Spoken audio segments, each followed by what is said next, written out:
Fala agora sobre o cenário corporativo, porque a MRV & Co divulgou os dados da prévia operacional do segundo trimestre e a companhia teve alta nas vendas de incorporação na comparação com o mesmo trimestre de 2025. As vendas líquidas da divisão de incorporação somaram 2 bilhões 750 milhões de reais no segundo trimestre desse ano, uma alta de 3,5% na comparação com o mesmo período do ano passado. A prévia operacional mostrou que a geração de caixa da incorporadora também cresceu. A gente preparou inclusive uma arte com gráfico para mostrar os números desde o ano passado. A gente mostra para você. A geração de caixa no segmento de incorporação, antes dos efeitos de cessão de recebíveis, somou 116 milhões de reais no segundo trimestre desse ano. Quando comparado aos trimestres anteriores, é possível a gente observar essa evolução.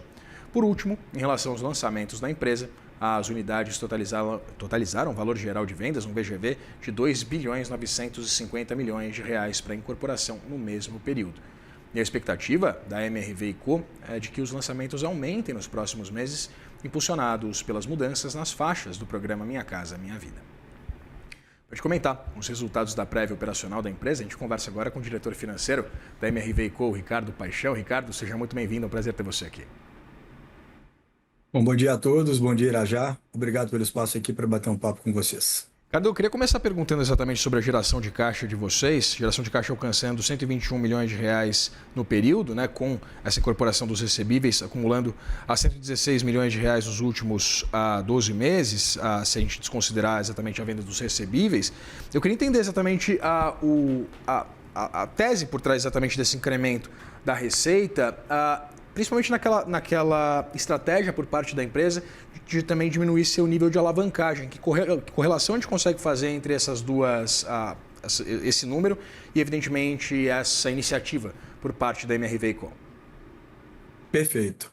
Bom, Irajá, o que a gente tem feito aqui na companhia, né? A gente passou por alguns anos mais complicados, né?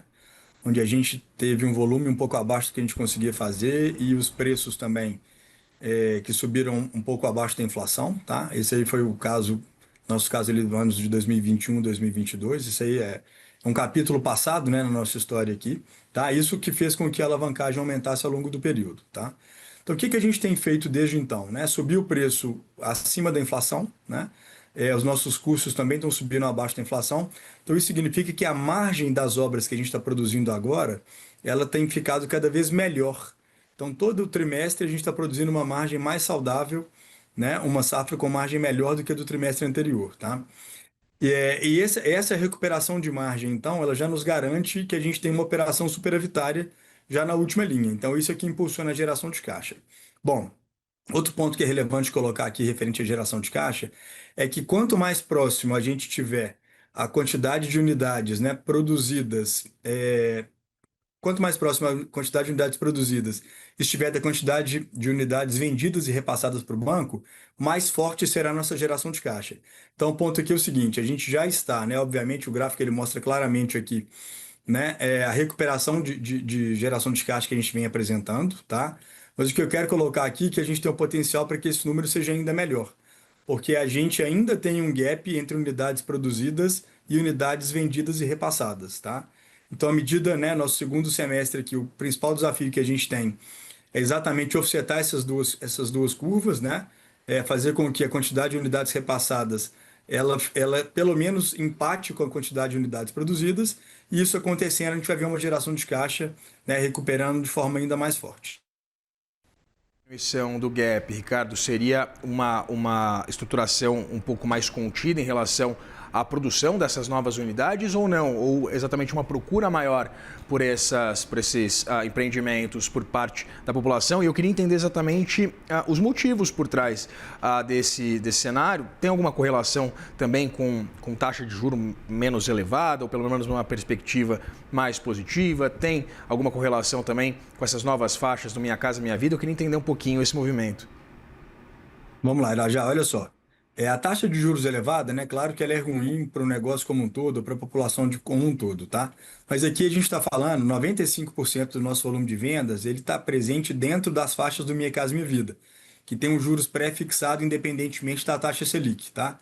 Então não é realmente, né, o impacto que a gente tem de um juros mais alto, ele é secundário, vamos colocar assim, né, dentro das nossas vendas aqui.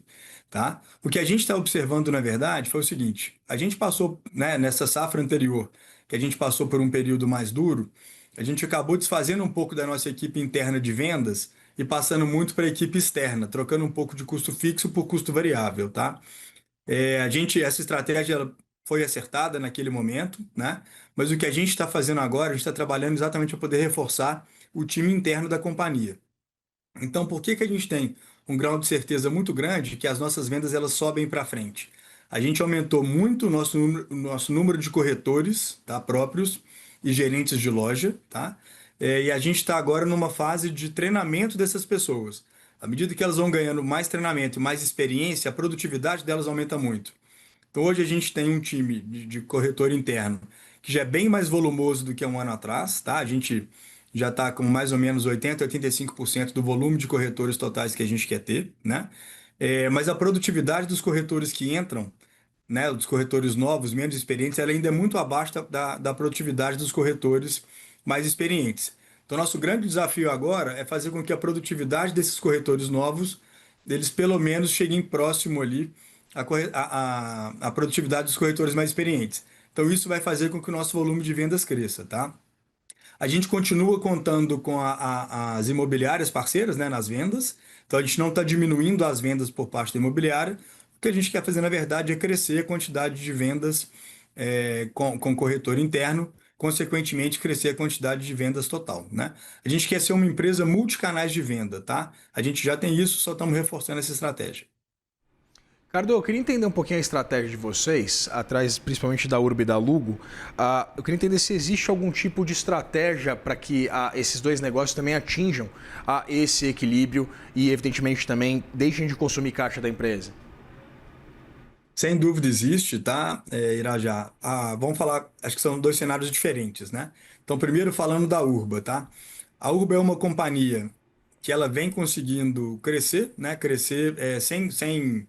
A grande diretriz da Urba é crescer sem consumir caixa, né? A gente teve um descasamento no primeiro semestre desse ano que acabou impactando ali nessa queima de caixa, tá? A Urba é uma companhia que consegue se financiar, né? Através de cessão de recebíveis. Então, ela não depende de dívida externa ou uma dívida corporativa, ou aporte, né, de capital da MRV e dos demais sócios para ela conseguir crescer, tá? Então, qual que é o grande ponto aqui da Urba? Ela teve um volume de vendas muito maior, né, inclusive batendo recorde agora no segundo trimestre, e essas vendas mais fortes, elas proporcionam uma cessão de recebíveis maior já no segundo semestre, tá? Então, como a gente tem, quando a gente consegue, na verdade, essa dinâmica, né, de conseguir subir o volume de vendas e cessão de recebível, a gente já pode esperar, né, uma geração de caixa forte agora no segundo semestre, né, trazendo de volta o acumulado do ano para o positivo, tá? Então, esse é o plano aqui que a gente tem para a Urba. Bom, já na Lugo, a dinâmica é um pouco diferente, né? A dinâmica da Lugo, a gente tem 3 ativos prontos, né? A Lugo não tem novas obras começando agora, né? O cenário de juros para Lugo ele é bem mais duro, efetivamente, do que para a MRV e para a própria Urba, tá? Então, a Lugo, a gente vai entrar numa fase agora de não ter mais obras, né? Começando, ela tem sua estratégia de continuar fazendo a administração das propriedades, tá?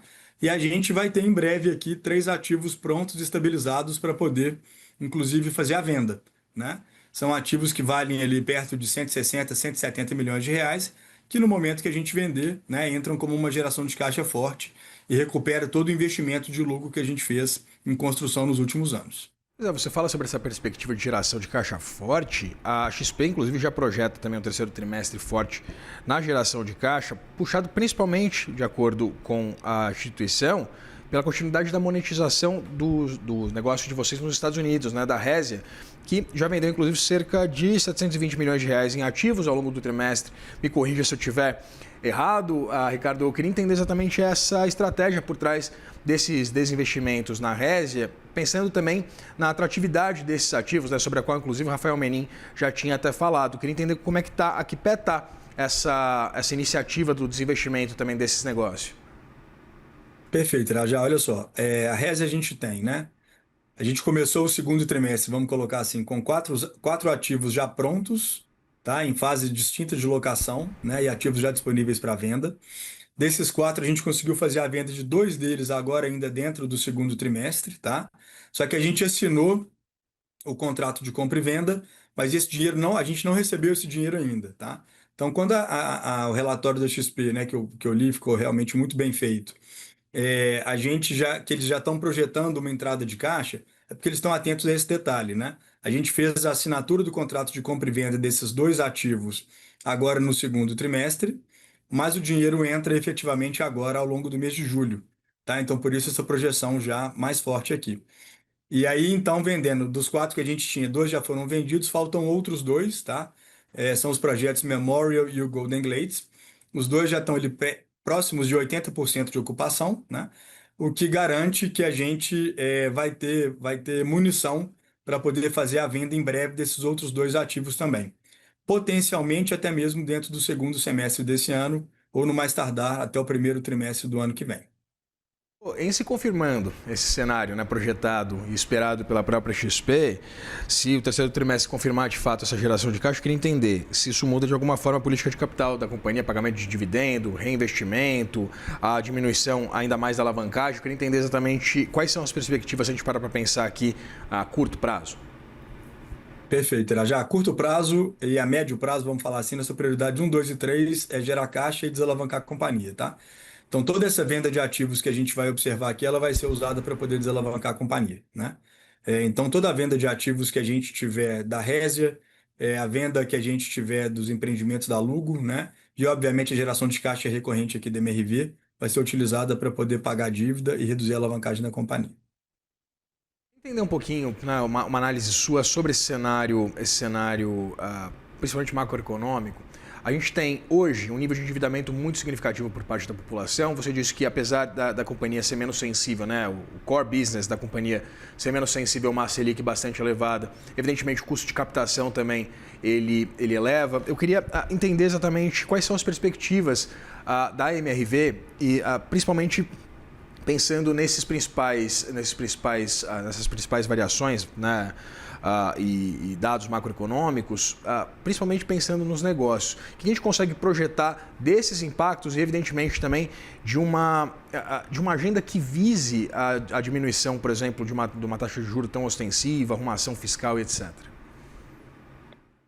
Então, já qual que é o grande ponto aqui, né? Só para deixar um ponto claro, o que eu coloquei, na verdade, que o impacto é secundário é na venda para o meu cliente final, tá?